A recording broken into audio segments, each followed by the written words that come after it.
അസ്സലാമു അലൈക്കും വറഹ്മത്തുള്ളാഹി വബറകാതുഹു. 5ാം ക്ലാസ്സിലെ ദുറൂസുൽ ഇസ്ലാം 18ാമത്തെ ഒന്നാം ഭാഗത്തിലെ 18ാമത്തെ പാഠം അൽ ഇസ്ലാമു ദീനി, ഇസ്ലാമാണ് എൻ്റെ മതം. ഇൻഷാ അല്ലാഹ് നമുക്ക് പാഠം വായിക്കാം.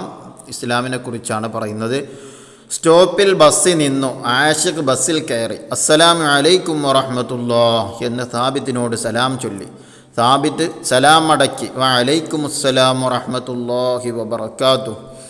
നിങ്ങൾ രണ്ടുപേരും എന്താണ് പറഞ്ഞത്? ആഷിഖിൻ്റെ സീറ്റിൽ ഇരുന്ന അപരിചിതൻ ചോദിച്ചു. ഒരു പരിചയമില്ലാത്ത ഒരാൾ എന്ത് ചെയ്തു? ഇവർ സലാം പറഞ്ഞത് കേട്ടപ്പോൾ അവർ ചോദിച്ചു, നിങ്ങളെന്താ പറഞ്ഞത് എന്ന്. അപ്പോൾ ആഷിഖ് പറയാണ്, മുസ്ലിങ്ങൾ തമ്മിലുള്ള അഭിവാദനവും സമാധാനത്തിന് വേണ്ടിയുള്ള പ്രാർത്ഥനയുമാണിത്. ഏത്? അപരിചിതൻ ചോദിച്ചു, നിങ്ങൾ പറഞ്ഞത് എന്താണെന്ന് ചോദിച്ചപ്പോൾ ആഷിഖ് പറയാണ്, മുസ്ലിങ്ങൾ തമ്മിലുള്ള അഭിവാദനവും സമാധാനത്തിന് വേണ്ടിയുള്ള പ്രാർത്ഥനയുമാണിത്. താങ്കൾക്ക് രക്ഷയുണ്ടാവട്ടെ, സമാധാനം ലഭിക്കട്ടെ എന്നെല്ലാമാണ് ഇതിൻ്റെ അർത്ഥം. ഈ അർത്ഥം ചിന്തിച്ചിട്ട് ആരെങ്കിലും സലാം പറയാറുണ്ടോ? ഇനി ഇൻഷാ അല്ലാഹ് ഇനി മുതൽ സലാം പറയുന്ന സമയത്ത് ഈ ഒരു പ്രാർത്ഥനയ്ക്ക് ഇതിലുണ്ട് എന്ന് മനസ്സിലാക്കിയിട്ടായിരിക്കണം സലാം പറയേണ്ടത്. താങ്കൾക്ക് രക്ഷയുണ്ടാവട്ടെ, എന്ത് വലിയ പ്രാർത്ഥനയാണത്! സമാധാനം ലഭിക്കട്ടെ എന്നെല്ലാമാണ് ഇതിൻ്റെ അർത്ഥം. ഈ അർത്ഥങ്ങളൊക്കെയുള്ള സലാമാണ് ഞാൻ പറയുന്നത്. അപ്പോൾ ആ സലാമൊക്കെ ആത്മാർത്ഥമായിട്ട് പറയാം ഇൻഷാ അല്ലാഹ്. അപ്പോൾ അല്ലാഹു തആല എല്ലാവിധ പ്രശ്നങ്ങളിൽ നിന്നും പ്രതിസന്ധികളിൽ നിന്നൊക്കെ നമുക്ക് എന്ത് ചെയ്യും? കാവൽ നൽകും. അപരിചിതൻ, ഇത് നല്ല ആശയമാണല്ലോ. ആഷിഖ്, ഇസ്ലാം എന്ന പദവുമായി ബന്ധപ്പെട്ടതാണ് സലാം. ഇസ്ലാം എന്ന പദവുമായി ആ വാക്കുമായിട്ട് ബന്ധപ്പെട്ടതാണിത്. ഈ സലാം എന്നത് ശാന്തി സമാധാനം എന്നെല്ലാമാണ് അതിനർത്ഥം. ഏത്? ഈ ഇസ്ലാം എന്ന വാക്കിൻ്റെ അർത്ഥം എന്താണ്? ശാന്തി സമാധാനം എന്നൊക്കെയാണ് അതിൻ്റെ അർത്ഥം. സലാം അല്ലാഹു തആലയുടെ നാമങ്ങളിൽ ഒന്നാണ്. സലാമിൻ്റെ മറ്റൊരു പ്രത്യേകത കണ്ട, അള്ളാഹുവിൻ്റെ പേരുകളിൽ അല്ലാഹു തആലക്ക് 99 പേരുകളുണ്ടല്ലോ, അതിലൊരു അള്ളാഹുവിൻ്റെ നാമമാണ്, ഒരു പേരാണ് ഏത്? സലാം എന്ന് പറയുന്നത്. ലോകത്ത് ശാന്തിയും സമാധാനവും സ്ഥാപിക്കലാണ് ഇസ്ലാമിൻ്റെ ദൗത്യം. ഇസ്ലാമിൻ്റെ ദൗത്യം എന്താണ്? ലോകത്ത് ശാന്തിയും സമാധാനവും സ്ഥാപിക്കലാണ് ഇസ്ലാമിൻ്റെ ദൗത്യം. ചോദ്യം വന്നാൽ ആൻസർ, ലോകത്ത് ശാന്തിയും സമാധാനവും സ്ഥാപിക്കലാണ് ഇസ്ലാമിൻ്റെ ദൗത്യം. ഇസ്ലാമിനെക്കുറിച്ച് എനിക്കറിയില്ല, പഠിക്കാൻ ആഗ്രഹിക്കുന്നു. അപരിചയം പറഞ്ഞതാണത്. അക്രമം, അസ്വസ്ഥത, അരാജകത്വം തുടങ്ങിയവയിൽ നിന്ന് ജനങ്ങളെ രക്ഷപ്പെടുത്തലാണ് ഇസ്ലാമിൻ്റെ ലക്ഷ്യം. ഇസ്ലാമിൻ്റെ ലക്ഷ്യം എന്താണ് ഇസ്ലാമിൻ്റെ ലക്ഷ്യം എന്നുള്ള ചോദ്യത്തിന് ഉത്തരം, അക്രമം, അസ്വസ്ഥത, അരാജകത്വം തുടങ്ങിയവയിൽ നിന്ന് ജനങ്ങളെ രക്ഷപ്പെടുത്തലാണ് ഇസ്ലാമിൻ്റെ ലക്ഷ്യം. വെറും ഒരു ചോദ്യോത്തരത്തിന് വേണ്ടി മാത്രമാകരുത് ഈ പാഠങ്ങൾ പഠിക്കുന്നത്. നമ്മുടെ ജീവിതത്തിലേക്ക് ഒരുപാട് ഉപകാരപ്പെടുന്ന, നമ്മുടെ സാഹചര്യങ്ങളുമായി ഉപകാരപ്പെടുന്ന ഒരുപാട് കാര്യങ്ങൾ അതിലൂടെ പറഞ്ഞു പോകുന്നത്. അത് പ്രത്യേകം ശ്രദ്ധിക്കണം. അതുകൊണ്ട് എല്ലാ തിന്മകളെയും ഇസ്ലാം എതിർത്തു.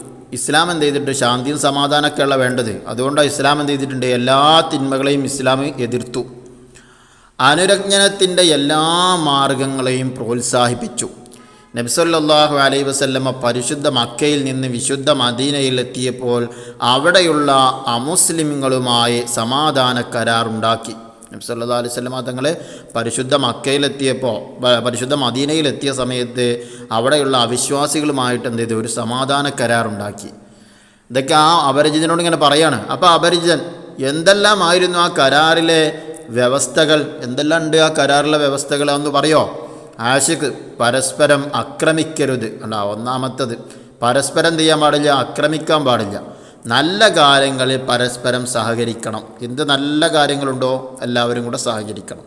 തിന്മകൾ സഹകരിക്കരുത്. തിന്മയിൽ എന്ത് ചെയ്യാൻ പാടില്ല? സഹായിക്കാൻ പാടില്ല. തെറ്റിൻ്റെ പേരിൽ സഹായിക്കാൻ പാടില്ല. പുറത്തു നിന്ന് അക്രമം ഉണ്ടായാൽ യോജിച്ച് പ്രതിരോധിക്കണം. നമ്മുടെ രാജ്യമാകുന്ന മദീനയെ ആരക്രമിക്കാൻ വന്നാലും നമ്മളെല്ലാവരും എന്താ ഒറ്റക്കെട്ടായി നിൽക്കണം.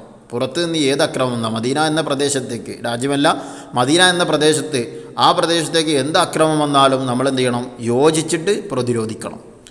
പ്രശ്നങ്ങളുണ്ടായാൽ നബി സല്ലല്ലാഹു അലൈഹി വസല്ലമയുടെ നേതൃത്വത്തിൽ ചർച്ച ചെയ്ത് പരിഹരിക്കണം. എന്ത് പ്രശ്നം വന്നാലും നബി സല്ലല്ലാഹു അലൈഹി വസല്ലമ തങ്ങളുടെ നേതൃത്വത്തിൽ ചർച്ച ചെയ്തിട്ട് എന്ത് ചെയ്യണം? പരിഹരിക്കണം. എന്നിവ കരാറുകളിൽ പ്രധാന വ്യവസ്ഥകളായിരുന്നു. ആ മനുഷ്യൻക്ക് പറഞ്ഞു കൊടുത്തു. അപരിചിതൻ, ഇത് വളരെ പുതുമയുള്ള കാര്യമാണല്ലോ. ആധുനിക കാലത്ത് രാജ്യങ്ങൾക്കിടയിലും മറ്റും നടക്കുന്ന സമാധാന കരാറുകൾ ഇതുപോലെയാണല്ലോ. മുഹമ്മദ് നബി സല്ലല്ലാഹു അലൈഹി വസല്ലമ വലിയ പുരോഗമന ചിന്തകളാണല്ലോ മുന്നോട്ട് വെച്ചത് എന്നാ അപരിചിതൻ എന്ത് ചെയ്തു? ഈ വിഷയങ്ങളൊക്കെ പറഞ്ഞു കൊടുത്തപ്പോൾ അയാൾ പറഞ്ഞു, ആഷിഖ് ശരിയാണ്. ഒരു ബഹുസ്വര സമൂഹത്തിൽ എന്ന് പറഞ്ഞാൽ ഒരുപാട് വിഭാഗങ്ങൾ, മുസ്ലിങ്ങളുണ്ട്, മറ്റു മതങ്ങളുണ്ട്, അവരൊക്കെ ഉള്ള ഒരു സമൂഹത്തിൽ എങ്ങനെ ജീവിക്കണമെന്ന് മുഹമ്മദ് നബി സല്ലല്ലാഹു അലൈഹി വസല്ലം അനുയായികളെ പഠിപ്പിച്ചിട്ടുണ്ട്. ബഹുസ്വര സമുദായത്തിൽ ഒരുപാട് സമുദായങ്ങളിൽ മുസ്ലിങ്ങളുണ്ട്, മറ്റു മതക്കാരുണ്ട്, ഇവരൊക്കെയുള്ള ഒരു പ്രദേശത്ത് ഒരു നാട്ടിൽ എങ്ങനെ ജീവിക്കണമെന്ന് ഇസ്ലാം എന്ത് ചെയ്തിട്ടുണ്ട്? നബി സല്ലല്ലാഹു അലൈഹി വസല്ലം തങ്ങൾ അനുയായികളെ പഠിപ്പിച്ചിട്ടുണ്ട്. എന്തൊക്കെയാണത്? മറ്റു മതക്കാരുടെ ആരാധ്യ വസ്തുക്കളെ ആക്ഷേപിക്കരുത്. അടാ മറ്റു മതക്കാരുടെ, ഏത് മതങ്ങളായിക്കോട്ടെ, ഹൈന്ദവ മതമായിക്കോട്ടെ, ക്രിസ്തു മതമായിക്കോട്ടെ, ഏത് മതമായിക്കോട്ടെ, ബുദ്ധമതമാണെങ്കിലും ജൈനമതമാണെങ്കിലും ഏത് മതമാണെങ്കിലും അവരുടെ ആരാധ്യ വസ്തുക്കൾ എന്ത് ചെയ്യരുത്? ആക്ഷേപിക്കരുത്. ദേവാലയങ്ങൾക്ക് കേടുപാട് വരുത്തരുത്. അവരുടെ ആരാധനാലയങ്ങൾ, അവരുടെ ദേവാലയങ്ങളുണ്ടാവും, അത് നമ്മളെന്ത് ചെയ്യാൻ പാടില്ല? കേടുവരുത്താൻ പാടില്ല. നബി സല്ലല്ലാഹു അലൈഹി വസല്ലം ഞങ്ങൾ പറഞ്ഞുതരാണ്, പുരോഹിതന്മാർക്ക് ശല്യമുണ്ടാക്കരുത്. അവരുടെ വലിയ വലിയ നേതാക്കന്മാരുണ്ടാവും, പുരോഹിതന്മാരായിട്ടുള്ള ആളുകൾ, അവരുടെ എന്ത് ചെയ്യരുത്? അവർ പുരോഹിതന്മാരെന്ത് ചെയ്യാൻ പാടില്ല? ശല്യപ്പെടുത്താൻ പാടില്ല എന്നെല്ലാം ഇസ്ലാം പഠിപ്പിച്ചു. ഈ കാര്യങ്ങളൊക്കെ ഇസ്ലാം എന്ത് ചെയ്യും? ഒരു ബഹുസ്വര സമൂഹത്തിൽ ജീവിക്കുന്ന സമയത്ത് ഇതൊക്കെ നമ്മൾ പാലിക്കണമെന്ന് ഇസ്ലാം എന്ത് ചെയ്തിട്ടുണ്ട്? പഠിപ്പിച്ചു തന്നിട്ടുണ്ട് നബി സല്ലല്ലാഹു അലൈഹി വസല്ലം തങ്ങൾ. സ്വന്തം നാട്ടിൽ നിന്ന് ബഹിഷ്കരിച്ച മക്കക്കാർക്ക് പോലും അവിടുന്ന് മാപ്പ് നൽകി. മനുഷ്യജീവൻ, സമ്പത്ത്, അഭിമാനം, വിശ്വാസം തുടങ്ങിയവയോട് ജാതി മതഭേദമന്യേ സഹിഷ്ണുത കാണിക്കാൻ നബി സല്ലല്ലാഹു അലൈഹി വസല്ലം കൽപ്പിച്ചു. എങ്ങനെ? ജാതി ഭേദമന്യേ എന്ത് ചെയ്യണം? സഹിഷ്ണുത കാണിക്കണം. എന്തിനോടൊക്കെ? മനുഷ്യജീവൻ, അത് ആരാണെങ്കിലും, സമ്പത്ത് ആരുടെ സമ്പത്താണെങ്കിലും, അഭിമാനം ആരുടെ അഭിമാനമാണെങ്കിലും, വിശ്വാസം തുടങ്ങിയവയോട് ജാതി മതഭേദമന്യേ സഹിഷ്ണുത കാണിക്കാൻ നബി സല്ലല്ലാഹു അലൈഹി വസല്ലം തങ്ങൾ കൽപ്പിച്ചു. അപ്പോൾ മറ്റുള്ളവരുടെ ദേവാലയങ്ങൾ ആക്രമിക്കാൻ നമ്മൾ പോകണ്ട, മറ്റുള്ളവരുടെ ആരാധനാലയങ്ങൾ ആക്രമിക്കാൻ നമ്മൾ പോകണ്ട, ആരാധ്യ വസ്തുക്കൾ ആക്ഷേപിക്കാൻ പോകണ്ട, ഇതൊന്നും പോകണ്ടെന്ന് ആരാ പറഞ്ഞത്? അവരുടെ പുരോഹിതന്മാരൊന്നും ശല്യം ചെയ്യേണ്ടെന്ന് ആരാ പറഞ്ഞത്?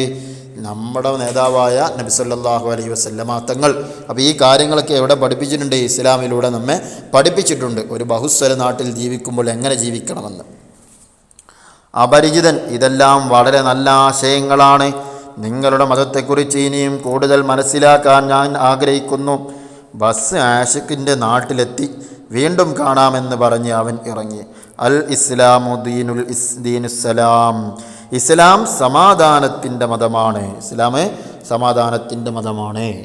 ഇൻഷാ അല്ലാഹ് ഇനി നമുക്ക് തദ്രീബാത്ത് നോക്കാം. നഖ്റ വ നഫം വായിച്ച് മനസ്സിലാക്കാനുള്ളത്: അഹദ് കരാറ്, റാഹിബ് പുരോഹിതൻ, മഅബദ് ആരാധനാലയം, ബഹുസ്വര സമൂഹം എന്ന് പറഞ്ഞാൽ വിവിധ വിഭാഗക്കാരുള്ള സമൂഹം, പ്രതിരോധിക്കുക, തടസ്സപ്പെടുത്തുക. പിന്നെ പുരോഹിതൻ, ജൂത ക്രിസ്ത്യൻ മത നേതാവ്. ഇൻഷാ അല്ലാഹ് ബാക്കിയുള്ള വാക്യങ്ങളൊക്കെ വായിച്ച് മനസ്സിലാക്കുക. രണ്ടാമത്തെ ഉത്തരം എഴുതാനാണ്. 1. സഹിഷ്ണുതയ്ക്ക് വേണ്ടി നബി സല്ലല്ലാഹു അലൈഹി വസല്ലം എന്തെല്ലാം നിർദ്ദേശങ്ങൾ നൽകി? ആൻസർ: മനുഷ്യജീവൻ, സമ്പത്ത്, അഭിമാനം, വിശ്വാസം തുടങ്ങിയവയോട് ജാതി മതഭേദമന്യേ സഹിഷ്ണുത കാണിക്കാൻ നബി സല്ലല്ലാഹു അലൈഹി വസല്ലം കൽപ്പിച്ചു. 2. ഇസ്ലാം എന്ന പദത്തിൻ്റെ അർത്ഥമെന്ത്? ആൻസർ: ശാന്തി, സമാധാനം.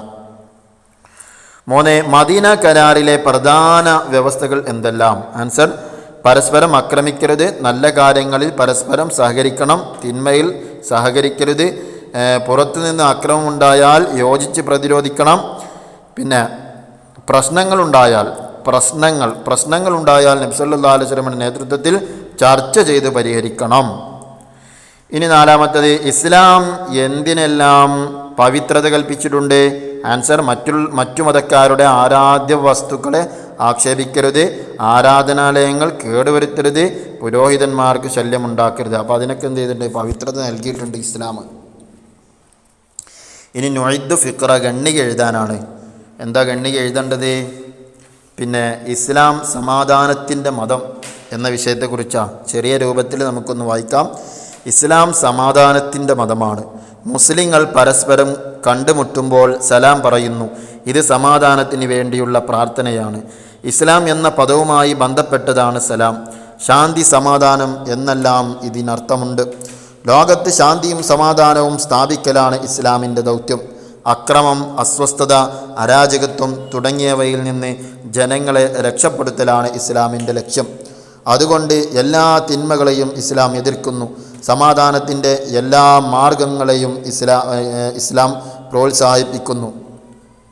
നബി സല്ലല്ലാഹു അലൈഹി വസല്ലമ തങ്ങൾ അനുയായികളെ പഠിപ്പിച്ചത് മറ്റുള്ളവരുടെ ആരാധ്യ വസ്തുക്കളെ ആക്ഷേപിക്കരുതെന്നും ദേവാലയങ്ങൾക്ക് കേടുവരുത്തരുതെന്നും പുരോഹിതന്മാർക്ക് ശല്യം ഉണ്ടാക്കരുതെന്നുമാണ്.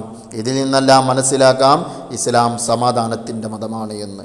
ഇൻഷാ അല്ലാഹ് ഇതോടെ പാഠത്തിലെ തദ്രീബാത്ത് കഴിഞ്ഞു. അല്ലാഹു സുബ്ഹാനഹു വ തആല ധാരാളം ഇൽമ് നമുക്ക് വർദ്ധിപ്പിച്ചു തരുമാറാകട്ടെ. പഠിച്ചതനുസരിച്ച് പ്രവർത്തിക്കാൻ അല്ലാഹു തആല നമുക്ക് തൗഫീഖ് നൽകുമാറാകട്ടെ. ആമീൻ. അസ്സലാമു അലൈക്കും വറഹ്മത്തുള്ളാഹി വബറകാതുഹു.